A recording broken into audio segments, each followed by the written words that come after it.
Black Lightning, La Flama Blanca, back together in the same room, in the studio, as it should stew. be. Welcome back to San Diego. Appreciate you. Glad to be back. Glad to be back. Oh yeah. I'm thinking, in honor of you being back in San Diego, one of the places we could start it was with the San Diego Padres in the wild card race. I don't know if you're following along too closely. Mm-hmm. They're obviously struggling.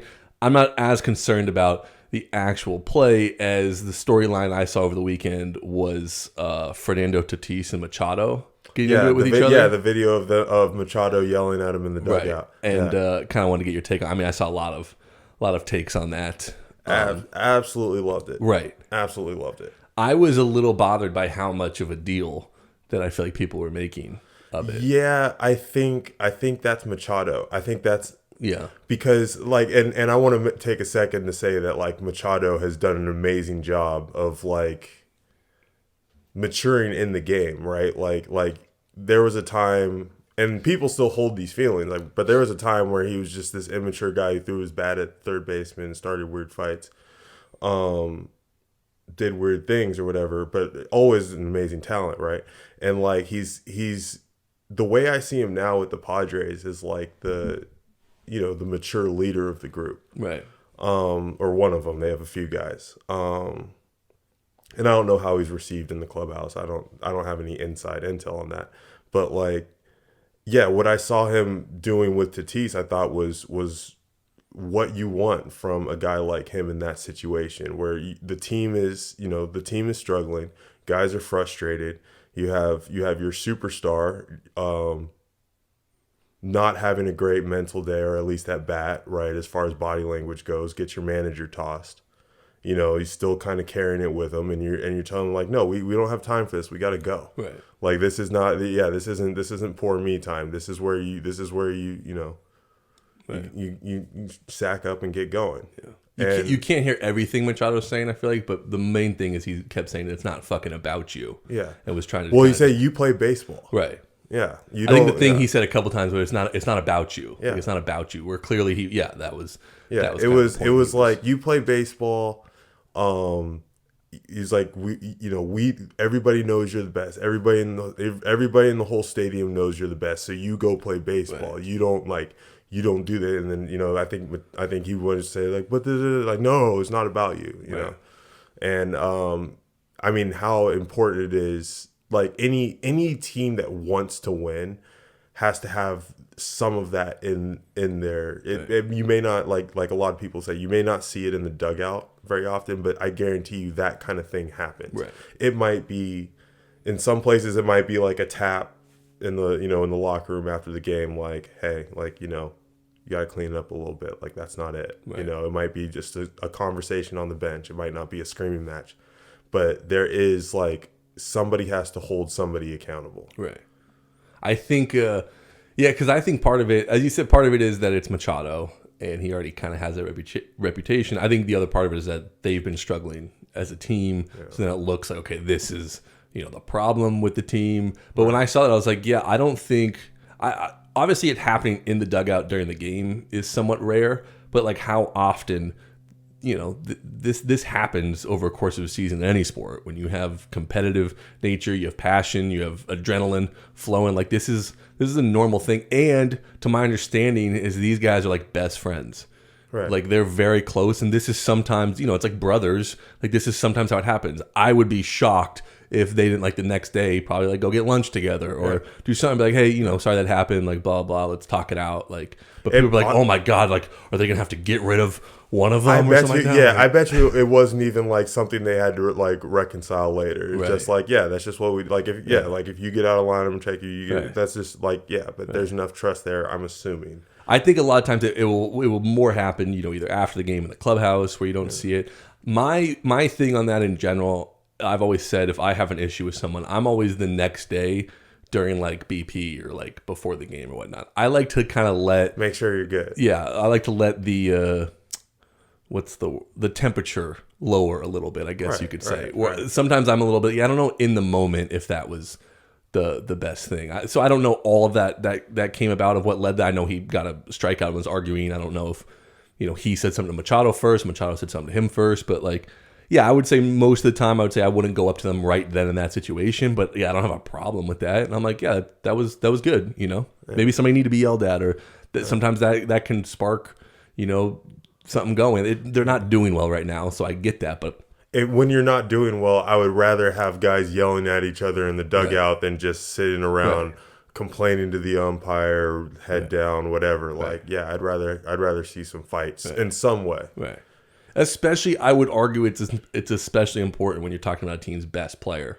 Yeah. Not anything against Tatis, but it's important for the team to kind of understand that, of like, you know, especially when it comes to Machado, it's like, yeah, how do I want to phrase it? Because there is sometimes where guys will only get on like lesser players, and I think some people are like, yeah, you would never say that to who's doing the same thing. You never say it to like our best guy, you know. So I think the team's seeing that nobody is, you know, off limits when it comes to, you know, having to be accountable for what you're doing and whatnot. Yeah, to me, that is kind of the ultimate sign of a leader. Is, you know, I don't care who you are. If I see something, I say something. Now, people will argue if Manny Machado is a leader. I've personally always felt like that stuff was overblown. I don't know, when I was with the Orioles, I never played with him, but I never really heard bad things about him. You play with him for a little bit. Yeah, I was around him for almost a week. Like, I got no bad vibe, and at the time he was not hitting great, and he was nothing short of a good teammate. I've never heard anything bad about the type of teammate he is. Yeah. I've heard, I think, the like, stuff that happened in the game where the things that he would sometimes, like, I would call it like acting out, right? Like he would do things on the field that would make you scratch your head. Right. But I never I've never heard anybody say like he's just a dick. I don't like him. Yeah. I've never I don't think he has that reputation as a person. Yeah. From my understanding. They're struggling right now. Padres are struggling. Let me ask you this. How does this might be an asshole question, but like when they're struggling the way they are now, how does that make you look at like the kind of like the hype and like how fun of a team and like how exciting of a team they were in the beginning of the season? Does that make sense? Yeah, no, I understand what you're saying. I think the truth, I always said from the beginning, I liked the moves they made. I still thought the Dodgers were the better team.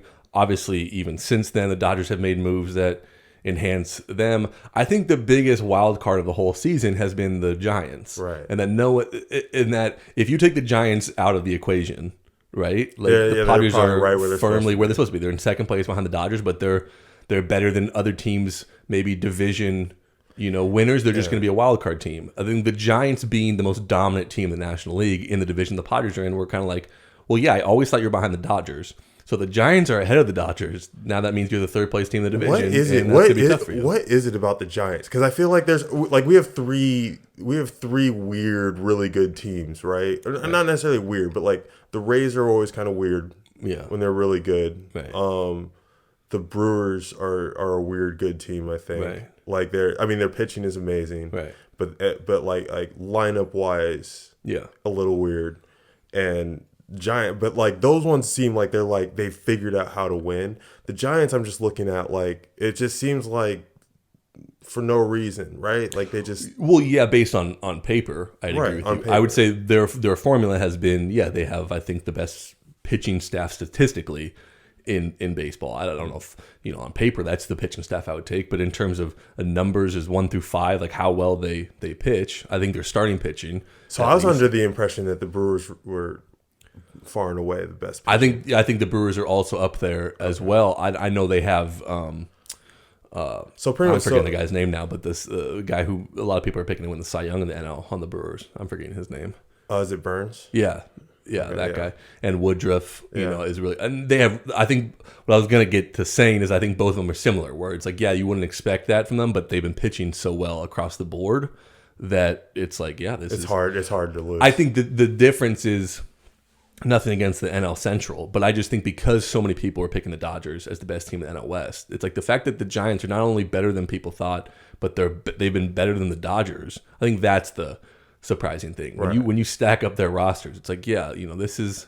No, we were going into the season like, oh, should the World Series just be the Dodgers versus the Padres? Right. And it's like, no, actually the best team in the West is the one that nobody was talking about. See, I wasn't quite there on the Padres for the hype. I thought I expect them to be an NL wildcard team. Yeah. Which I think they've battled some injuries at times that, maybe if that didn't happen, that still would be the case.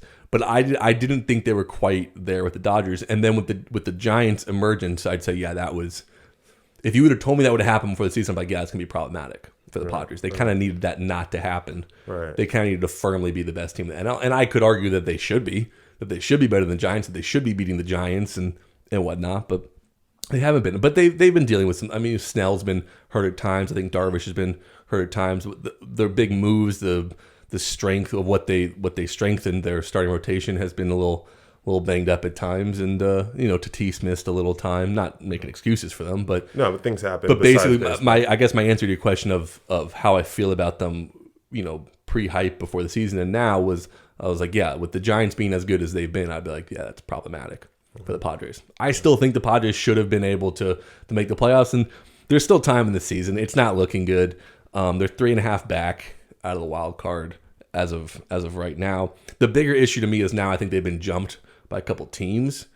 So it's not so much the games, it's the amount of teams that are in front of you, I think, can be problematic when you're trying to make up games. Now you need so many things out of your control to go right.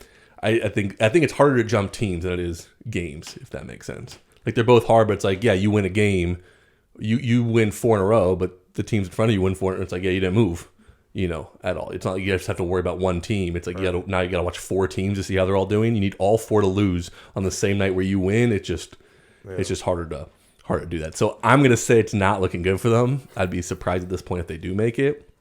But yeah, I would say that's definitely disappointing. I would say, and somebody's gonna get blamed for it. It's not like they're running it back next season. That's just somebody's losing their job over it. Wow. That's just the way it always seems to work when you have pre-hype before. I'm not saying it's going to be someone big. Somebody will be reshuffled, whether it's AJ Preller will no longer be the GM, or they bring in somebody else to do something, whether Tingler gets let go, they bring a new manager. They already fired their pitching coach halfway through the season, or a little bit more halfway through the season, Rothschild. Yeah. They already started the scapegoating a little bit, and I would imagine usually in sports, when a team is so hyped to make the playoffs, if you miss the playoffs, usually somebody has to pay for that. If you miss the playoffs, I guess that's fair. Right. If you lose early in the playoffs, that's not maybe not huge. Yeah, and so it depends on your expectations. Like, the Dodgers get swept in the first round. There's going to be some people being like, oh, maybe Dave Roberts isn't the guy. I know they just want a World Series. I'm just saying, I don't agree with it, but that's usually how it goes when the expectations are so high, and you don't even come close to meeting them. Somebody usually pays for that. Yeah, I don't agree with that, but I would imagine if the Padres miss the playoffs, that somebody is gonna be the one that pays for that. Yeah. So right now it's what, Dodgers Cardinals. In terms of if the wild card started right now, I actually can pull that up. Let's see what we got. That's the AL. Yeah. Dodgers Cardinals, and Cincinnati, Philadelphia are both 3 games back, and then the Padres are behind them. Oh, how about your boy Bryce? My boy? Yeah, he's not my boy. Not my boy. Yeah, I see a lot of people saying he should be the NL MVP. Yeah. So I have we can kind of get into this now, but this is my personal belief when it comes to MVP awards, and I'm sure we're going to disagree on this. My personal, how I would vote for MVPs of any league, if your team doesn't make the playoffs, to me, you can't be the MVP of the league. I know. No, come on. I know. Come on. I just don't understand how you're the MVP of the league if technically it didn't matter if you were in the league or not. Like, you're not even part of the equation for the playoffs. So, which would also be controversial, is that would mean that Shohei Ohtani is not the AL MVP, which I know a lot of people would have a problem with. And that. That means I would have never voted for Mike Trout. And the Blue Jays are making a surge, right? But Vladdy, I think the Blue Jays are in as of now. Are they in it right now?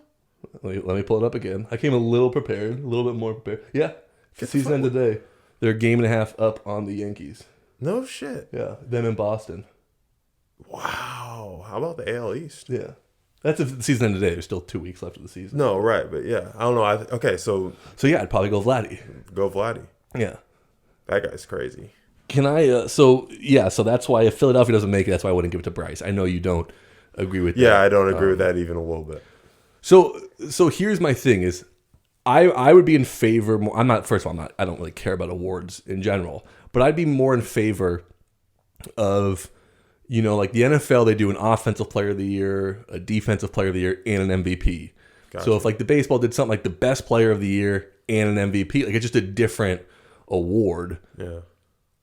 To me, most valuable player in the entire league. If you don't make the playoffs, I don't understand how you're the most valuable player in the entire league. Yeah, because value in baseball is so like no one player can have enough value to get you in the playoffs. No question, but I guess my point is that if you're playing the regular season to get to the postseason, right? That's the ultimate goal. And ultimately how you define the season is through the playoffs, right? The winners of the divisions, the winner of the World Series that was the best team in the league, right? We're all in a push to get to the playoffs. But here's my thing. I don't know. I'm assuming this is how it works in big leagues because it's how it works in the minor leagues. Your playoff stats don't count. Well, they don't count towards your regular season stats, right? But I would say, okay, so like if we're measuring who the best player is, right? Then the best way to measure it would be with the largest sample size. Right, but my argument is the MVP is not who the best player is. The MVP is who's the most valuable player. Right, but if but in terms of like, let's say we just use the term like we just use WAR for the MVP. Right. Just the highest WAR is MVP. Right, the highest WAR does not mean your team is going to be the best team. No question. I'm not saying it's Bryce's fault that the Phillies aren't making the playoffs. Right, but that's what I'm saying. So like there's no point of even doing an individual award. This is the whole thing we talked about with like rings in basketball, where it's like if it's a team award, it's not an individual accomplishment. No if it's question. an individual thing, you can't then make it about what the team does. I feel very strongly on this take, but I have no problem making it. It's not the most rational thought that I have. As long as you're willing to admit that. I struggle with sometimes the reason of why I feel that way. I think ultimately I just come back to if this player is the most valuable player in the league and yet he didn't play this year, it would have changed nothing to the playoff format. I don't know, like that year that Christian Yelich won. I'm like, yeah, you take him out. I'm not saying he's the sole reason, but I'm like, yeah, the Brewers are not that exciting. They don't make the playoffs, I feel like, if you don't have them. Like, so to me, I always give it to the player where it's like you had the best season and your team would not have made the playoffs if you hadn't been. So if your team doesn't make the playoffs, that changes the whole landscape of the playoffs. Like you impacted the entire league by changing the landscape of the playoff format because of how good you played. That's where I go more with the MVP award. I know it's not fair because yes, the Mike Trout's in the past and Shohei Ohtani this year and Bryce Harper this year. It's not fair. So none of my shit is meant to be fair. And you're right that you are. even if I think you're stupid for it, you're totally entitled to believe whatever you want to believe. So glad you're back. Yeah. But it brings me to an interesting thought, which is like, why is it that a lot of the best players in baseball play on teams that do not make it to the playoffs? And I don't want to say this because I feel like it's really easy to twist it into a not player friendly way, but like maybe we're not valuing players correctly. That's fair. But can you at least admit that saying someone is the best player and the difference of best player in the league and MVP, those are two different things, or you don't think there's I two don't different see things? them. So you think MVP is just the best player? So in the league? for me, yeah, it's like the guy that played the best baseball is the most valuable. That's how I've always seen it. And I guess with what I'm saying, I'm kind of questioning that, which is like, and because it's the similar thing in basketball where you have a lot of times the MVP is the best player or the guy who had the best year. Right, but that guy like sometimes wins, sometimes doesn't. Sometimes his team doesn't make the playoffs, or is like the 8th seed or something. Like, so yeah, what is valuable? Is it the best? Is it the best player on the best team? Right, like well, just to that point, I just want to say I feel like in basketball they do that kind of what more I'm talking about more than any sport. That usually it's not about who the best player is; it's about who the best player on the team that wasn't that doesn't have the most around him. Like most of the time, once the LeBrons or KDs they join a super team, they've now taken themselves out of the MVP running, which might not be fair, but that's why Giannis is like, yeah, Giannis doesn't have a super team around him, and they're the ones in the East. That's your MVP. James Harden doesn't have a super team around him like the Warriors. No, nobody thinks James Harden's better than Kevin Durant or maybe even Steph, but it's like you're not giving it to one of those guys, and LeBron's on a super team as well. So James Harden didn't have a super team, and he went off, so he gets the MVP. I feel like in basketball that happens more. I thought more that the super team tends to take away a little bit from individual performance. That's part of my point is that, I mean, for the past 3 years, let's say Giannis has won 2, Jokic has won 1. Would you consider either of those players the best player in basketball? Well, okay. Like you're taking them over KD or LeBron? No, but I would say they had better years.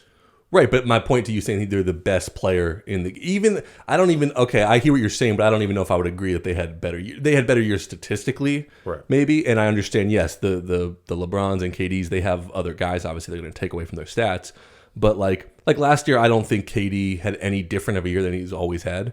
He did it a little bit differently. That he wasn't asked to do quite as much, more when Kyrie and Harden got hurt.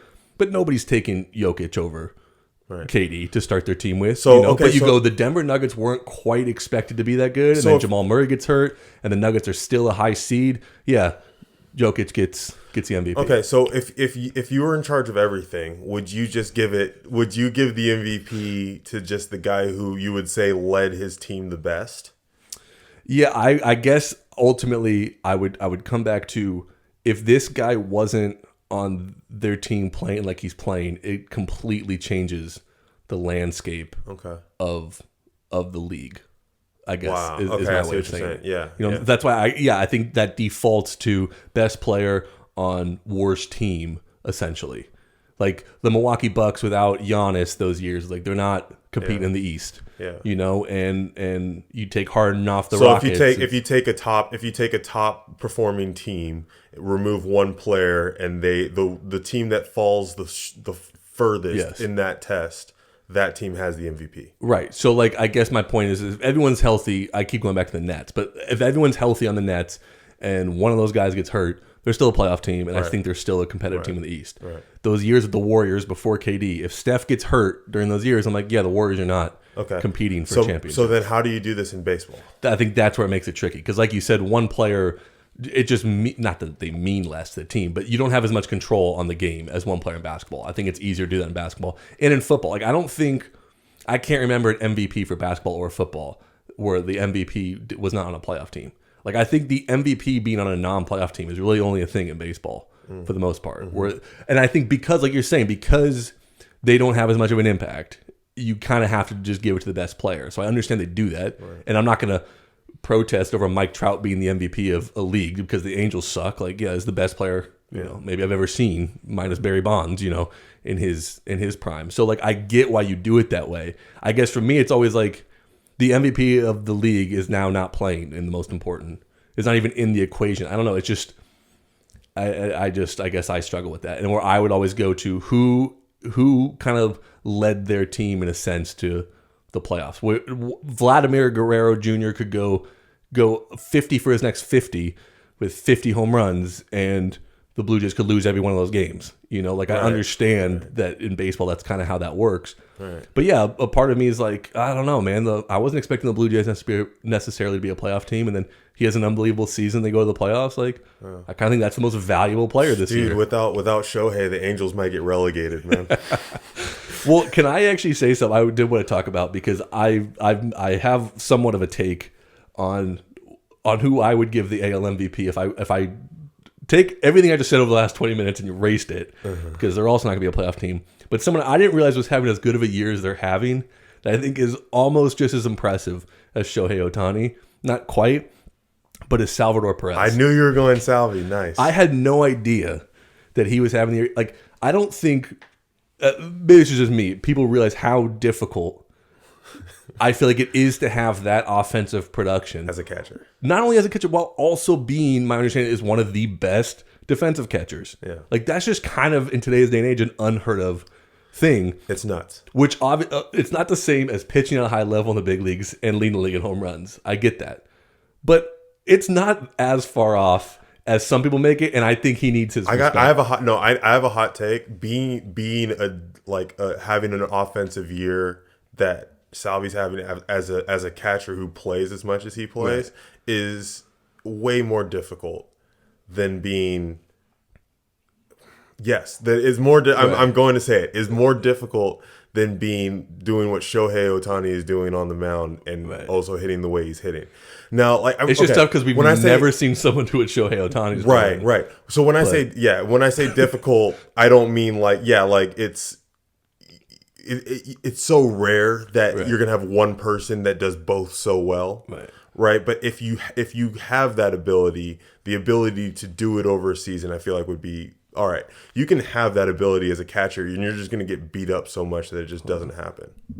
But no, I agree. I just think he deserves his flowers and obviously the Royals aren't good, and it goes against everything I've said that he obviously shouldn't be the MVP because the Royals aren't good. But I just think the season he's having is as incredible as it gets, especially for a catcher. And I guess one of the things I was thinking of is. I guess I won't necessarily call it. No, I'm going to call out some people. Not calling them out, but there are some catchers, I think, in the big leagues that, at least when I watch them, I go, I don't know if I'd love pitching to that guy. I just don't think they're that great of a defensive catcher. Mm-hmm. Where if Salvador Perez was an everyday catcher having the season he's having offensively, but was one of those defensive catchers, I'd be like, it's impressive, obviously, just to catch every day and hit that. I think it adds to it how good he is as a defensive catcher on top of an offense. You could make it a case at this point he's the best defensive catcher and best offensive catcher in baseball. I know Real Muto is up there too, but obviously Yachty's past his prime. But that to me is insane. To me, and I don't know. I just think it needs a little bit more coverage. So we're doing it on the podcast. Also, did we mention the Yachty farewell tour 2022? We have not mentioned. Are you going to tear up for that? I might tear up for that. I'm definitely not going to tear up for that as. I don't romanticize the game quite as much as other people do. You're not going to find a bigger Yachty fan than me. But when I saw that, I was like, oh, cool, he's going to play one more year. I don't get the only time I've ever gotten emotional about it was obviously Kobe's kind of farewell. He was, my favorite player in that last game. I got a little teary-eyed the last game. We went for 60 but in general, I don't quite get that way. So I'm not going to say I'll tear up, but it's more just I feel like the sadness for me is more just I cannot remember watching baseball where Yachty was not a part of it. I know growing up, people, but it's just when guys are in the league for that long. I remember the year after Jeter retired, and I hated the Yankees, but I was just this is no weird. Jeter, I'm watching the Yankees game. Why isn't Jeter playing today? I'm gonna watch a Cardinals game and be like, they're not having Yachty behind the dish, right. This is 4 games in a row. So it's more. It's not even a sadness. It's more just how weird it feels when these icons who I've grown up watching for so long, then they stop playing. It just feels weird without them. Yeah, I'm getting pretty fired up for the Cards. I'll be honest. I think they're gonna make it. I think there's so many those teams in the National League are so good, but it's there's always that one team where it's if they keep this going, and they're in it, that's not who you want to play. And I feel like the Cards are going to be that team. I feel like they've been that since I was born. So they've also had some really good teams in there, but I feel like even when they haven't, it's you don't want to face the Cardinals. Dude, all my dad's favorite teams have this very similar identity: Steelers, Spurs, Cardinals, and they're always those teams. They're. Even the years when they're not they all have that thing of consistency. They're all the most. You could argue in each sport they're the most consistent. I know the Patriots in football of late, but from the start, I feel over at least the last 20, 30 years, I feel like each of those teams is the most consistent in their league. Part of it is that they keep their coaches and systems in place for a lot longer than other continuity. Teams. Yeah. I saw something, and I probably shouldn't even bring this up because I don't even know if it's true. But I saw something where somebody posted talking about the NL Cy Young award race, and Scherzer, right? Yeah, but it was more, my reaction was more, it gave the top 5, and 5th was Adam Wainwright. And I haven't really watched the pitches yet. I'm Adam Wainwright is in contention for NL Cy Young of the Year still. I fucking love that guy. Dude, he's shoving. that's ridiculous. Yeah, he's awesome. I don't know. The Hall of Famer, right? He's got to be a Hall of Famer. oh, no question. I feel like some people would say no, but I'd have to look because at I don't know his numbers. career stats, but Yeah, I don't know. just But off the top of my head, that's when you watch a guy, I feel like you know if they're a Hall of Famer or not. When you watch their career, and I look at Adam Wainwright, I go Hall of Famer, no question. yeah, Is Yachty? Yachty's got to be. he's got to right? be. Yeah. Well, he's not going to have, I feel like, great hitting stats. Yeah, but I think just like as much as catchers are starting to be appreciated, and he's the best one that I've seen. He'll be similar, I feel like, to an ex-Cardinal Hall of Famer, Ozzie Smith, where like Ozzie Smith didn't quite, I feel like, didn't have the offensive output as maybe some other Hall of Famers, but it was like he was such a good defensive player. It was like, no, that's a Hall of Fame baseball player. Yeah. Not saying Ozzie Smith couldn't hit, but I'm just saying, and neither Yachty can hit too. But in terms of, I think the impact that they had on their teams in the game when they played is like, I don't really care what his numbers were, Right. Or it's like I couldn't ramble off to you why Yachty's a Hall of Famer. I saw him. I know what I saw. He's a Hall of Famer. Put him in the Hall of Fame. Right. Because if you're gonna have a museum of all the most impactful players, Like y'all have these videos saved, right? Like just put some videos by it. Like that. Man. No, yeah. That is gonna be sad when he's no longer a part of baseball. But It is. one more year. Yeah. While we're talking about old baseball players, have you seen was it Once Upon a Time in Queens? I have not. The 30 for 30. Oh no, I have not. I have not seen it yet. It's like the mid 80s Mets. Yeah, I think it's the '86 Mets. 86 Mets, but they kind of talk about like that era. Yeah. The problem I had is I grew up a diehard Red Sox fan. Mm-hmm. I'm no longer a Red Sox fan necessarily, but I grew up a diehard Red Sox fan. Mm-hmm. So that '86 World Series was the Bill Buckner Red Sox. Is that what it was? Which I wasn't alive for that, obviously, Yeah. but like remember seeing that so many times. So I think when I saw that 30 for 30, I was like, yeah, I'm not gonna watch that shit. You got it. It's crazy. I'm pretty sure that's what it was. Well, it's crazy because like Wally's in it, Ed's in it, right. Like which is I never put that together with Ed. Like I put it together with Wally pretty quick. Right. But I was like, oh yeah, that's right.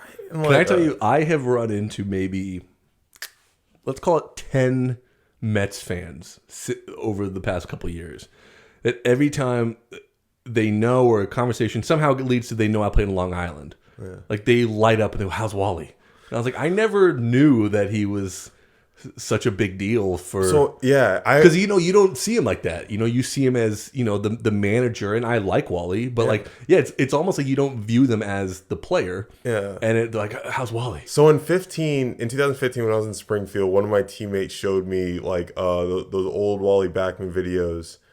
When he was like a manager of an indie ball team, I think, and he got ejected. The one where he got ejected, threw all the bats on the field. Yeah, that's how I knew. I didn't honestly. So this would sound bad. I didn't even know he played. Yeah, originally because that was the first video I ever saw. Yeah. Then as doing more research, I knew. But the first introduction I ever had to Wally was that video of him being ejected throwing the bats. And like when someone told me someone had to tell me I think that he played, and that's all. I just knew that he played. I knew he played for the Mets, and and that's really all I knew. Right.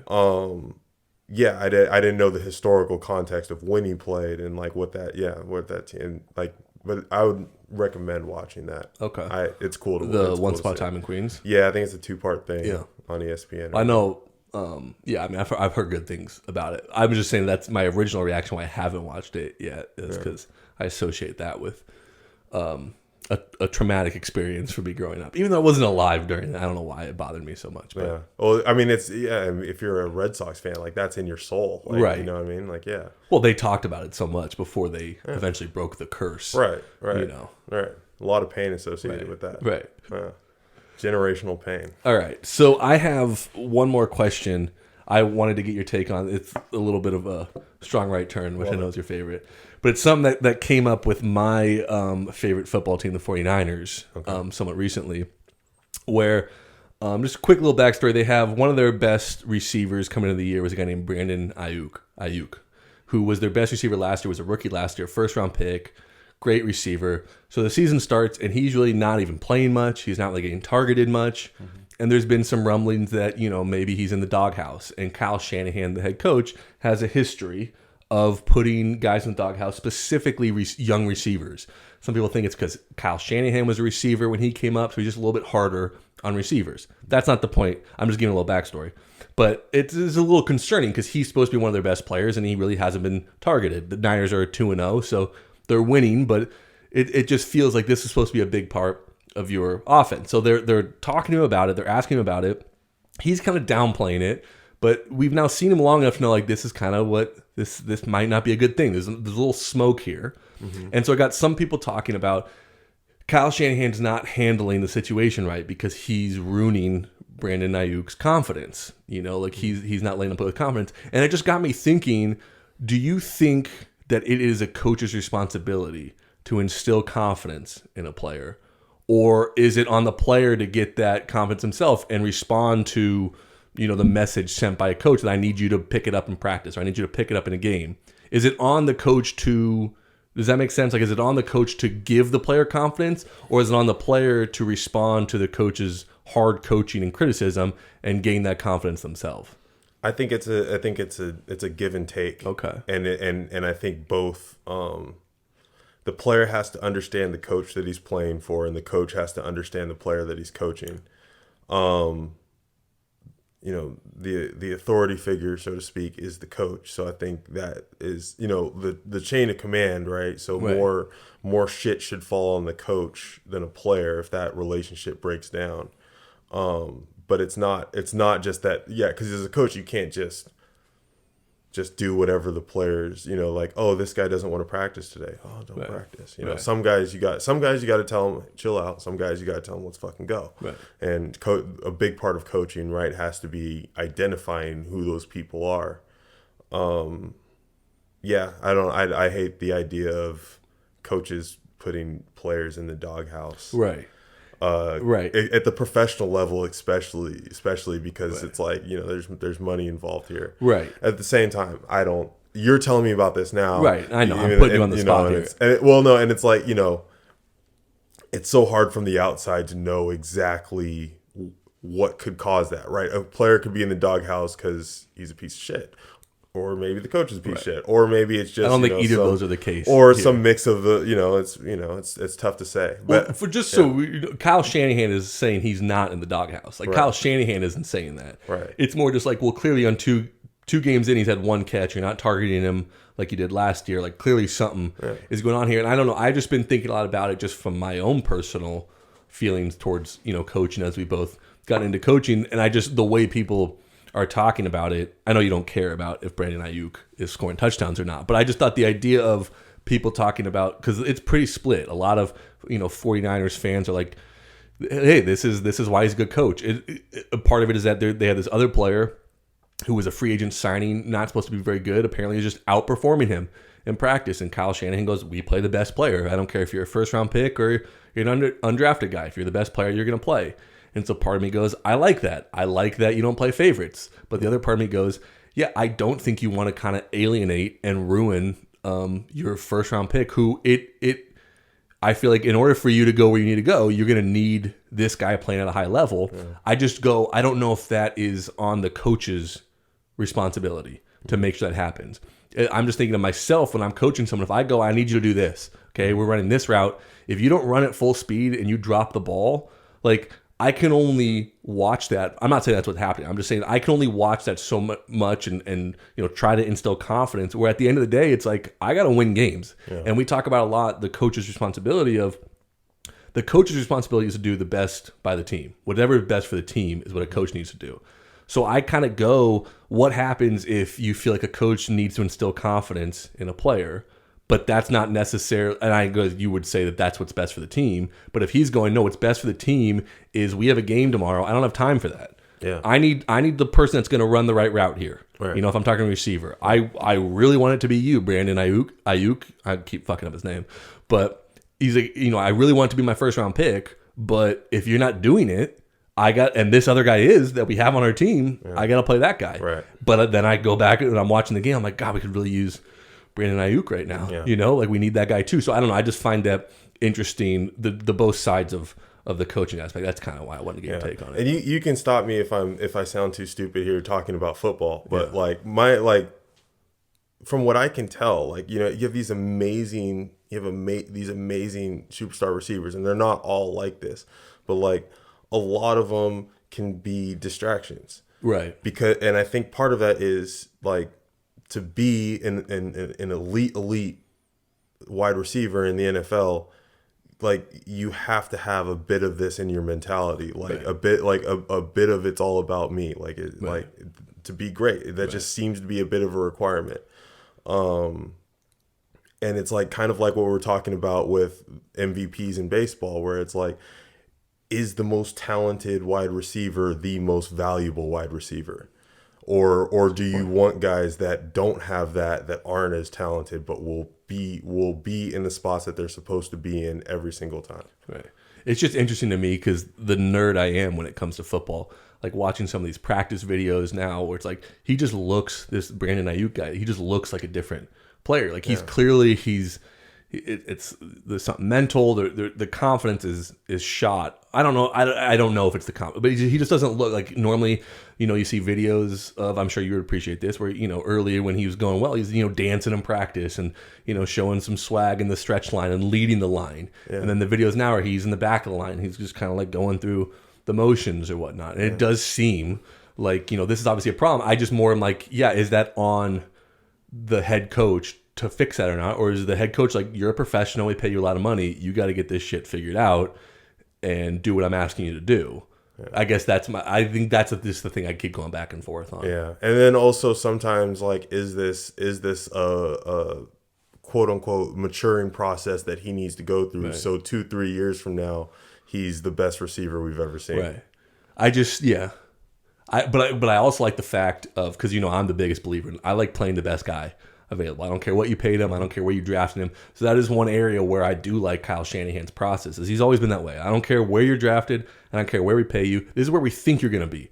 But if you show up and you're not that, or some other guy is better than you, we're playing that guy. We're going to put the best team out there. Yeah. And I agree with that. But that also leads to sometimes you're like, damn, man, you're being really stubborn right now. Like, play this, this guy needs to play. It's like, no, this undrafted guy is outplaying him. I'm going with him, So I respect that to a degree, but I don't know. I find that so fascinating, especially like you said, in a situation where you're talking professionals and there's money involved, that it can get a little bit trickier than when you're trying to be a high school coach and, send a message to a kid that, hey, you're not going to play unless you play well. It's like, okay, well, I want to play, as opposed to like, we're talking millions of dollars here. We're talking my family. We're talking endorsements.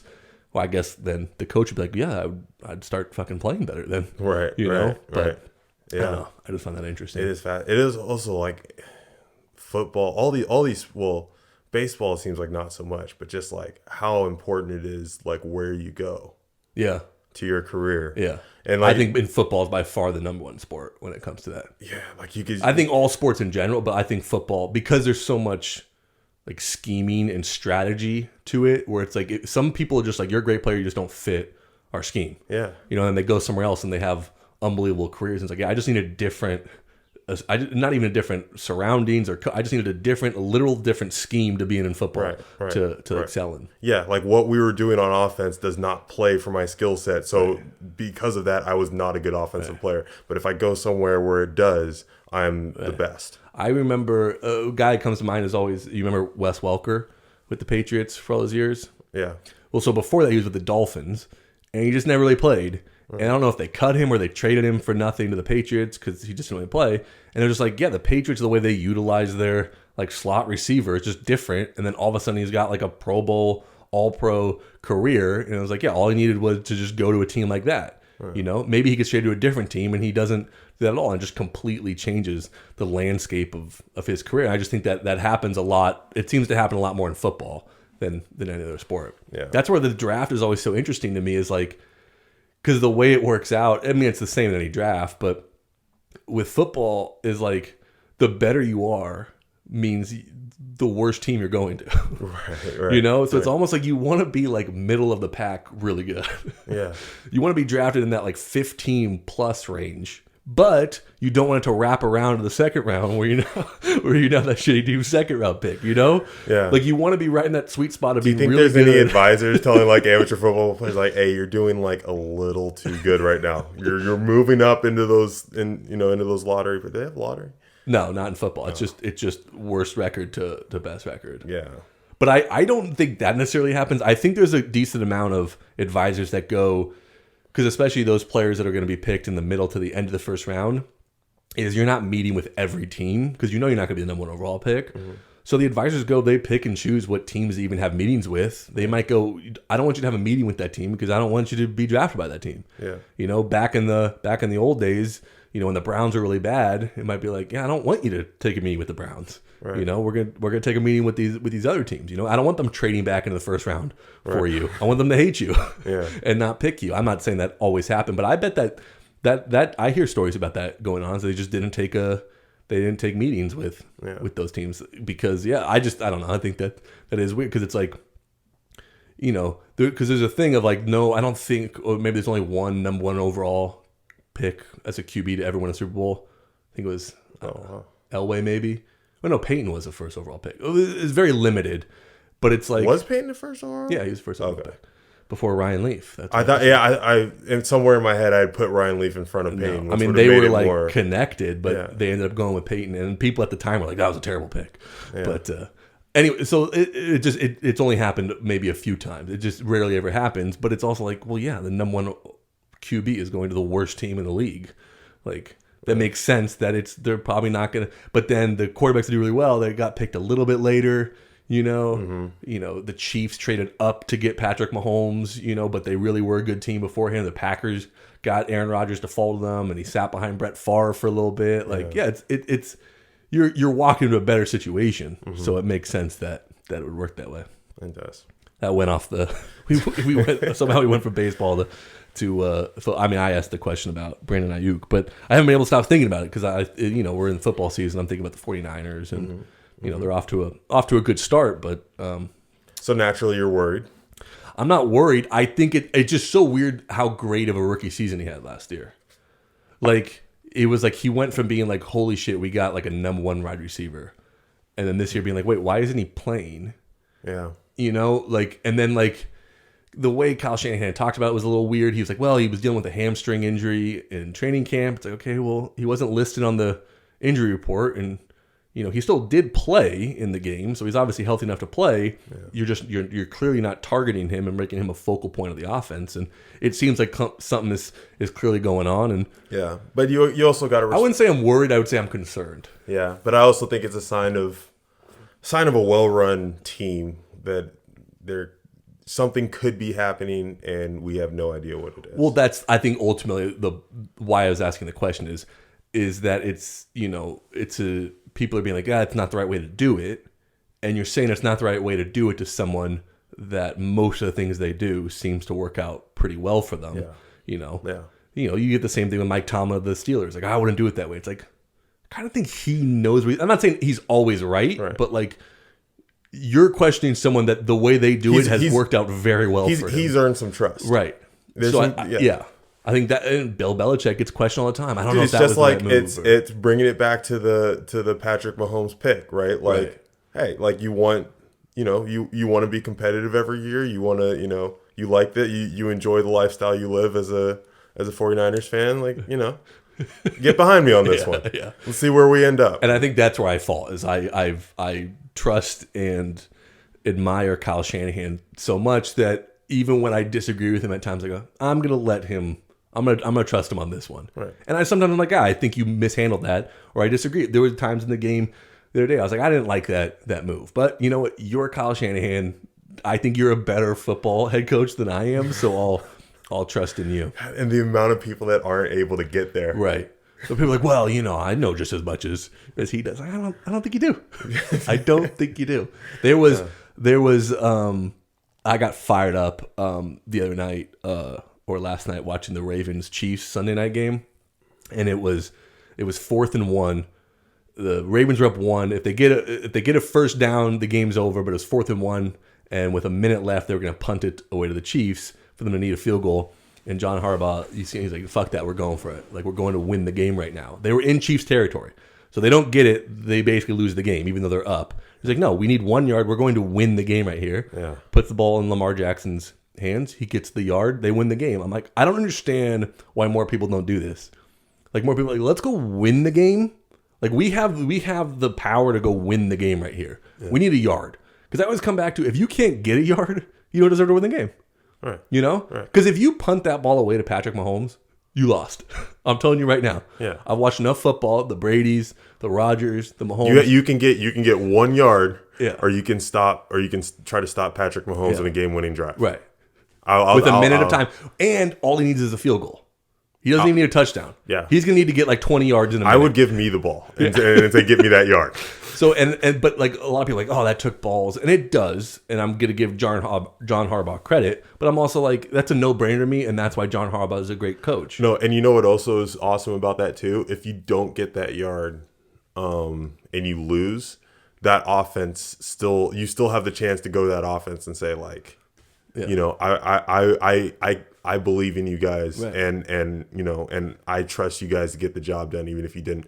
And they're gonna listen because you did. Right. And you go, yeah, we lost. We didn't execute. We lost. Yeah. But like, how many people go? I don't know. I just always go to the mindset of let's go win this game. Let's not hope we don't lose this game. Right. And it was like they got stopped on 3rd down, and the video goes to John Harbaugh, and he goes, "Lamar, you want to go for it?" Lamar's like, "Fuck yeah." He's like, yeah, we're going for it. Let's go win the fucking game. Let's go beat the Chiefs. Yeah. Let's not hope that Patrick Mahomes doesn't rip our heart out. Yeah. Let's go beat them, you know? And I was like, that's a no-brainer to me. And obviously it worked out. If it doesn't work out, they're going to be killed for it, even though I would have still said, great job. But I don't know. It just fired me up. I was like, I was really hoping that they made it, you know, so that it looked better. And they did. So, yeah. I don't know. I just love that style and that just ending our discussion of what I think makes good coaching. To me, that was good coaching. Because, yeah, regardless of the outcome, your team is going to love and respect you. You know, like, thanks for putting your trust in us. Yeah. We'll work to be better next time, but don't change next time, regardless if this works or not. Like, always trust us to do this. So that's all I got. Like, how bad is it when you're like, if you don't go for it and you're the offense? What most people do, right? And like, you're the offense going off the field, like, you didn't think we could get 1 yard? Like, even if you stop Patrick Mahomes on the way back, right. Like, you're still like, you didn't think we could get that 1 yard? Yeah. Like, you don't really, okay, all right, bet. Well, because some people go to the opposite and they go, oh, so you didn't trust your defense. So now the defense would be like, oh, you didn't trust us to stop Patrick Mahomes, giving him the ball back? No. You want to know why? Because he's fucking Patrick Mahomes, and you haven't done it all night. Yeah. That's why. Yeah. Can I make another hard left turn and just point out this thing that I saw that was dope? It was the Astros had this play. I don't know if you saw it. Back to baseball. We're going straight back to baseball as fast as we can. Where there was runners on 2nd and 3rd. I think it was Gurriel on 3rd, Tucker at 2nd. Okay. And I think I know what you're saying. Fly ball. Play at the plate, guy's safe. They go to appeal, and before they appeal, Tucker just runs home, gets picked off, 2nd out, but the appeal's off, so the run scores. Right. I think it was a tying run. And you can't review it because a play is happening. Once you make a play, right. You can't go back and appeal. Yeah. Which I saw a comment that's a stupid rule. Maybe I don't think so. Because the idea is that you can't, like, the game can't continue going, and then you want to go back in time. Fair. So whether it's a play or not, but the idea behind it is like, no, we can't continue playing. In the moment, you have a chance to appeal it or throw a flag. No, you're right. You're right. Thank you for telling me why that's not bullshit. Yeah. Okay, cool. And the reason why I thought it was so cool that I wanted to make a left turn was this was something that, like, I had a manager, I think it might have told you about, Dan Billardello, for a bunch of years with the Cardinals, who his favorite thing, all he did was just come up with wacky plays like that. Really? Of just like little hacks to baseball rules that you'll like. It was things were like, yeah, that's pretty cool. We didn't call him Dan, we call him Bills. We're like, that's pretty cool, but we're never actually gonna use that. So like, how about you like show me how to hit better? We're like. Let's practice on the thing that I'm going to be doing all the time, not the one in the million. We didn't practice, but he just loved, like when we're just, when you sit in dugout and the manager just talks baseball because he's bored out of his mind or whatever. And like, yeah, like these were the things that he would talk about. Like, yeah, dude, if you guys are ever at on base and there's a thing like that, and there's an appeal, just run. So they did a thing. And they're like, yeah, okay, whatever. Well, it's got to be in a situation where that run matters so much more than that out. Yeah. Yeah. It couldn't just be any appeal. Any old run. Right. But like the fact that I actually saw it, and I was like, oh shit. Because most people were saying that, I mean, not maybe Tucker is just that smart, but most people were saying that's probably the third base coach saying that to him. And it could be, and this would make it more fascinating if it's the Astros team, checking the replay. Because I'm assuming both sides are probably checking the replay to see what before they make the move. I don't know. Can they? What I saw is not even checking the replay. Is just that the third base coach who was right there saw him leave early, and just when Tucker got there, was like, "Hey, you need to do this because if they appeal, he's going to probably be out." Yeah. So I mean, maybe if they checked the replay and relayed that to the third base coach, but yeah, it seemed to be that they knew. Or there's no way Tucker would be able to see that. Or you want to take it another level deep is like, what if Gurriel, knowing that there's a runner on second that's gonna be on third, says I can go early here, give myself a better chance at being safe, and if they appeal, we're gonna get it anyway. I mean, I love the way your brain works, but I don't think that's. I'm not. And I got that saying. I don't like that strategy, Gurriel. I'm just saying, let's just not get in the habit of doing that, because I mean that could go wrong, Okay, here's the thing. Okay, here's in that situation, right? How could that go wrong? Well, first of all, just in general, like I think it was like the 8th inning, and it was the go-ahead run. So it was an important run. Yeah. You don't want to get in the habit of just giving up outs with a guy on third. Like, those runs still do matter. Fair. Like, yes, it was the right thing to do, but it's like we also could have taken a 2-run lead or gotten 2 runs here. Like, that's still. I understand what you're saying. Yes, maybe the run would still score, but I'd say you don't want to get in the habit of just erasing runners at third base. No, I'm saying in important situations where we will take, like, if they say there's no outs, we will give up 2 outs to get this 1 run in, right? Like, so say it's bottom of the 8th tie game, or down 1. Okay. Let's say down 1. You need that tying run, right? Yeah, and let's say it's a shallow one, like a close one, where you're probably not going to be safe if you don't get a ridiculous jump. So you have a runner on second coming to third. Okay, I hear you. So here's how you can correct me if this is how this works. But if you leave that early, if you leave too early, they just throw the ball straight to third, right? Or no, I was gonna say, if you leave too early and they throw the ball home, and let's say the other dugout notices that, and you just tag the runner after he slid through home, he'd be out, right? Because you just tagged him at any point from leaving early, right? Is that right? I think that's right. Like, if you get caught off, let's say you're stealing and a fly ball happens and he catches it, and they tag you rather than throwing the ball back to the base, you'd be out. Right, but if it's one where they have to appeal to an umpire, right? Because there's a difference between being caught off and taking off early on. Right, but I think if you tagged him, then you could, rather before even picking over and appealing, you could just replay. Say you could challenge that he left early, and then they could see that you tagged him. I'd be very interested to see how that works. I don't know. I just feel like if you left that early to make that much of a difference, I would say the other dugout would just be like, he clearly. I don't know. I could see where it would be problematic. And I guess, okay, fine. I'll just take it from where you're saying it. That yes, that'd be important to have that run. It'd be that much more important. I would say, unless you have Mariano Rivera as your closer, as much as I want the run, I don't want to just give away that second insurance run. Like, that still matters to me. Yeah. I don't know. It would be hard for me to just be because you have a chance at. So you have a chance at runner on third, 1 out with a chance to sack fly another run. I can get another one. Like, yes, this one means that much to me, but not enough to just completely erase. Yeah. Well, there's some runs you definitely give up an out for, right?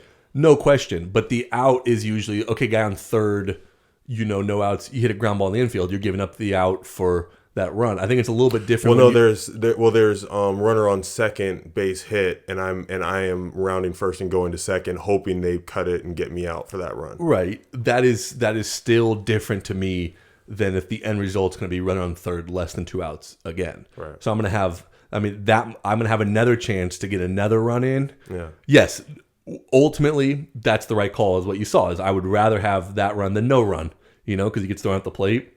Who knows what happens? Maybe we never we'll take the guaranteed run over the who knows what happens.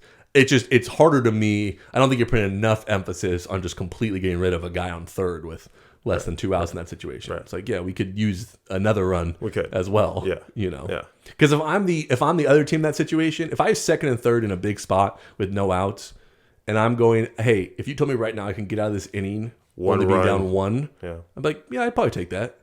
Do I hope we get out of this? Sure, but like that's probably better than nothing. You know, I'd rather take that than this turns into a big inning. So that's where sometimes if you're the defense, like, hey, bases loaded, because the way I was always taught as a pitcher, and I think most teams look at it like bases loaded, nobody out. A win here is only giving up one. Okay, well, what about this one?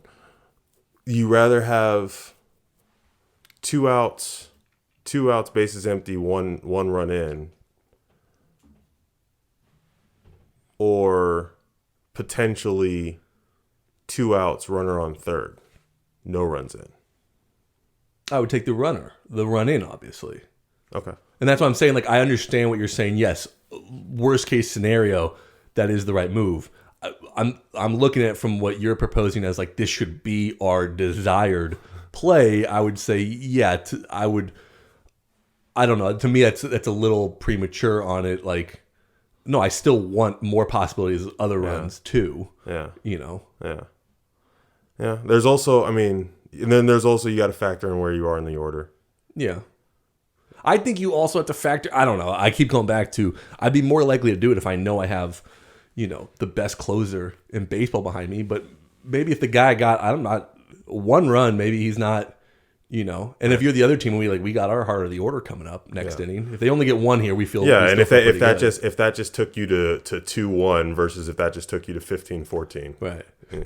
That's a good point. No, I think ultimately it was the right move by the Astros, and I like it. I'm pushing back a little bit on that's what I would always do in that situation. I'd be like, I think it's something to keep up there. I'd be like, yeah, let's just tag up. It's just third base coach. Hey, get a jump here. I also don't love the he left early. I don't know. Every time somebody tags up from third, the other team's like, he left early. I don't know. It just always bothers me. I don't like that. Okay, I'm all for pushing for a desired result, like trying to push an umpire.